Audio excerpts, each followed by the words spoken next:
ಇನ್ನು ಕುರ್ಚಿ ಕಾಳಗಕ್ಕೆ ಒಕ್ಕಲಿಗ ಶ್ರೀಗಳ ಮಧ್ಯೆ ಮತ್ತೊಬ್ಬ ಶ್ರೀ ಎಂಟ್ರಿ ಕೊಟ್ಟಿದ್ದಾರೆ. ಸಿಎಂ ಬೆಂಬಲಕ್ಕೆ ನಿಂತಿದ್ದಾರೆ ಹರಿಹರದ ವಚನಾನಂದ ಶ್ರೀ.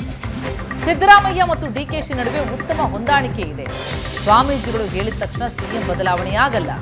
ಬಾರದು ಬಪ್ಪದು ಬಪ್ಪದು ತಪ್ಪದು ಎಂಬ ವಾಣಿಯಂತೆ ನಡೆಯಲಿದೆ. ರಾಜ್ಯದಲ್ಲಿ ಸಿಎಂ ಬದಲಾವಣೆ ವಿಚಾರ ಅಪ್ರಸ್ತುತ ಅಂದ್ರು ವಚನಾನಂದ ಶ್ರೀ. ಕೊಹ್ಲಿ ರೋಹಿತ್ ಸೇರಿ T20 ವಿಶ್ವಕಪ್ ಗೆಲ್ಲಿಸಿಕೊಟ್ರು. ಕರ್ನಾಟಕಕ್ಕೆ ಸಿದ್ದರಾಮಯ್ಯ ಡಿಕೆಶಿ ಕೊಹ್ಲಿ ಶರ್ಮಾ ಇದ್ದಂತೆ ಇನ್ನು ಉತ್ತಮ ಆಡಳಿತ ನೀಡಲಿ ಅಂತ ಆಶಿಸ್ತೇವೆ ಅಂದ್ರು ವಚನಾನಂದ ಶ್ರೀ. ಬದಲಾವಣೆ ವಿಚಾರವೇ ಅಪ್ರಸ್ತುತವಾಗಿದೆ.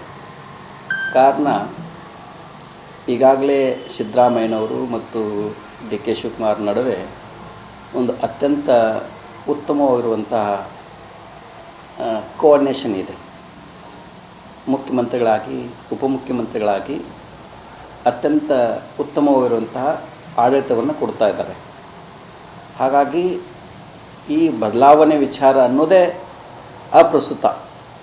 ಇದನ್ನು ಯೋಚನೆ ಮಾಡಬೇಕಾಗಿರೋದು, ಇದರ ಬಗ್ಗೆ ಚಿಂತನೆ ಮಾಡಬೇಕಾಗಿರೋದು ಕಾಂಗ್ರೆಸ್ ಹೈಕಮಾಂಡ್.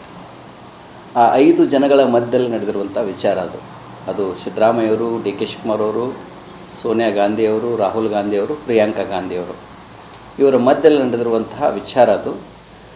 ಬಾರದು ಬಪ್ಪದು ಬಪ್ಪದು ತಪ್ಪದು ಅನ್ನುವ ಬಸವಣ್ಣವರ ವಚನವಾಣಿಯಂತೆ ಅವೆಲ್ಲವೂ ಮುಂದೆ ನಡೀತವೆ. ಸದ್ಯದಲ್ಲಿ ಸಿದ್ದರಾಮಯ್ಯವರು ಮತ್ತು ಡಿ.ಕೆ. ಶಿವಕುಮಾರ್ ಅವರು ಇಬ್ಬರು ಸೇರಿಕೊಂಡು ಉತ್ತಮವಾಗಿರುವಂಥ ಆಡಳಿತವನ್ನು ಕೊಡ್ತಾ ಇದ್ದಾರೆ. ಇನ್ನೂ ಅದ್ಭುತವಾಗಿರುವಂಥ ಆಡಳಿತವನ್ನು ಕೊಡಿ ಅಂತ ಹೇಳ್ತಾ ಈ ಮೂಲಕ ನಾವು ಅವರಿಬ್ಬರನ್ನು ಹಾರೈಸ್ತಾರೆ. ಸ್ವಾಮೀಜಿಯವರು ಹೇಳಿದ ತಕ್ಷಣವೇ ಅವು ಯಾವ ಆಗದೇ ಇರುವಂಥ ವಿಚಾರ ಇವು. ಇದನ್ನು ನಿರ್ಧಾರ ಮಾಡಬೇಕಾಗಿರೋದು ಕಾಂಗ್ರೆಸ್ನ ಹೈಕಮಾಂಡ್.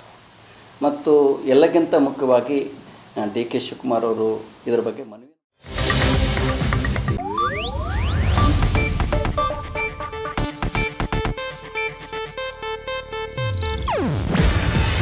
ಇದು ಏಷ್ಯಾನೆಟ್ ನ್ಯೂಸ್ ನೆಟ್ವರ್ಕ್ ಪ್ರಸ್ತುತಿ. ನೀವು ನೋಡ್ತಿದ್ದೀರಾ ಏಷ್ಯಾನೆಟ್ ಸುವರ್ಣ ನ್ಯೂಸ್.